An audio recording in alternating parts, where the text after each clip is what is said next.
This is the current Mourning Dayze band. Yay! Hey. I'm Bob Jensen. I'm Risa. Wayne. Rick. Thank you. Yeah, anyway.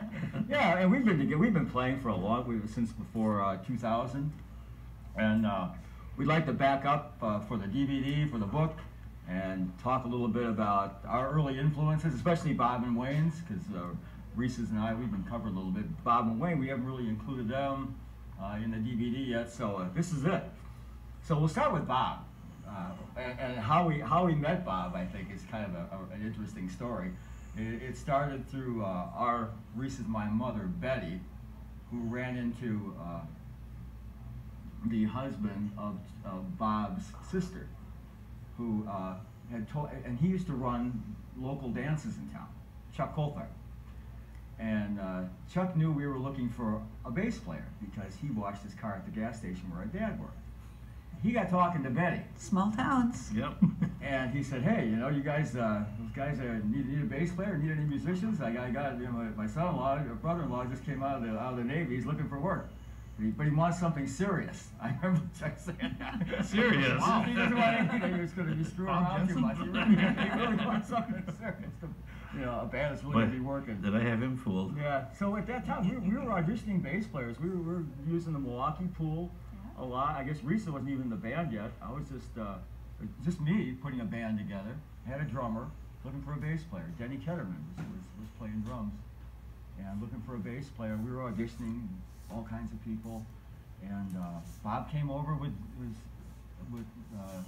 his bass. Mm-hmm. Baldwin, beautiful Baldwin with these nylon strings on it. Did it still have the nylon strings on it? I think it probably did. For about the 15 years after that, too, I think. Yeah. It probably still has them on there. They're probably packed away somewhere in a. Yeah. In a. Yeah. So I guess maybe you can talk about coming home from the Navy and what you were. What year was that? I got out of the Navy in 1970 in July, I believe it was. And I got out of the Navy, and I was going back to hairdressing school, but I didn't do that until October or November, I believe. And so I worked in tobacco with my uncle that year. Then I think it was in September, because I remember it was kind of a rainy, cool day that I came over, and worked out with him, and I remember Jude saying how'd it go. I said good, but these guys got hair all the way down the middle of their back, and mine was shorter than it is now. So it's. But yeah, I got the job, and that was it. We were just you and I and Denny. Yeah. Playing the three-piece then. Yeah. And we had gigs right away. Remember Remember that first week? Oh yeah, I mean it was right away. We rehearsed like 3 or 4 times because we were playing for the Lamb Decay House. We used to rehearse twice a week. Yeah, we did.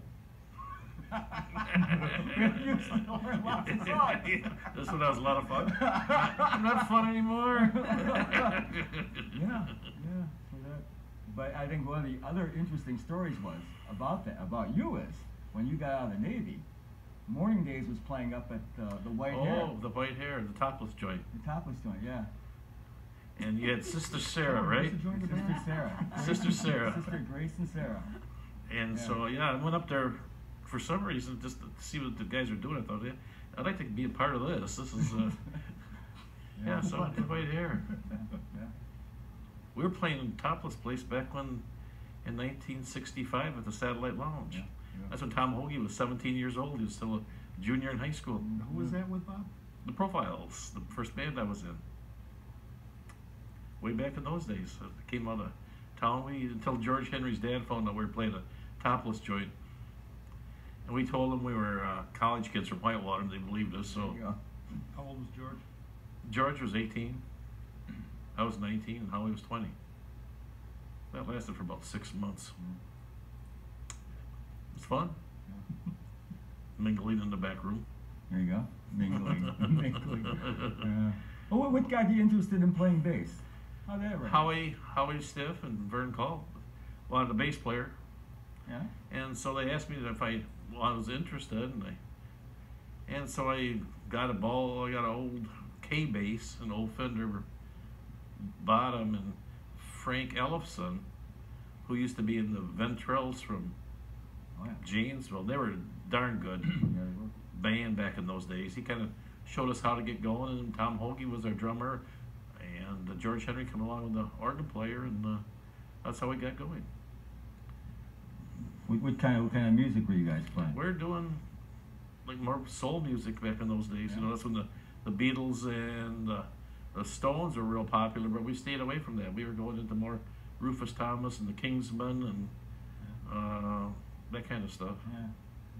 You know, we played for 2.5 years. We're doing some Madison jobs, so it wasn't all that bad. Our drawback, though, we only had really one vocalist, Yeah. so nobody could sing, as you know. I don't even sing in the shower. Really? Yeah. Yeah. But that lasted, and I went to service. The And water I stops. think one of the bass boys became the bass player, but that lasted for 2 or 3 months, and then it was over. And out of the guys, myself and Vernon Culp are the only one. No, Howie plays a little bit now. Yeah. Are still playing, but Howie's still got his '63 Strat. It's Ooh, yeah. just in totally mint condition. And he's got the Vibrolux too, doesn't He's he? got the Vibrolux amp that is unbelievably It's like brand new right out of the right. crate. It's not on the case. But you can tell he doesn't play in the weekends like we used to. Yeah. And on the weekends, because it gets just, even if you're careful, they get beat up. Oh, yeah. Yeah. That's for sure. So were there other local bands around at that time? Uh, I mean, why did... There was none in Edgerton. No? No. So you guys We were the play in first one. Edgerton? Oh yeah, we played Edgerton a lot. We played at the high school for our first job. It was after a basketball game. I think we knew 12 songs. Right. Just kept playing them over and over. You It's know. the first band I saw ever Yeah. was the Profiles. Wow. And so, yeah, we just started then, and we had two female singers as backup singers, and that didn't really last long. Who was that, Bob? Cindy Anderson and. Well, she looked good. Oh I was gonna say, yeah, they great. Well, there's probably a motive there, and then Shirley Peterson. But then we figured we didn't need them, so away they went. No respect. Yeah, no respect. But that was a long time ago. Wow. Wow. So anyway, yeah, so we played together for About 5 years 5 years. with you and I and And then we... Denny, and then you and I and Bob, And then Risa. Risa came. Uh-huh. Yeah. And that was the summer we played over at the Lamp. Oh, that's that right. spring, and then we got that summer gig at Gensler's. That's Remember? That was right. 6 nights a week Oh at man, I Gensler's. forgot about Yeah. that. You The were old working? Roadhouse? Yeah. Yeah. I think I saw 6 you nights guys a down week, there all once. I think summer you long. did, yeah. 6 nights. That was a killer. A little younger then, but Yeah. But that kind of A lot reminded younger us then. for that Alpine Valley audition. oh, it did. It did. You know, it really kind of got us together, and Risa had her chops together. This is cool. Was Bob Lee drumming then? Yeah. Yeah. Okay.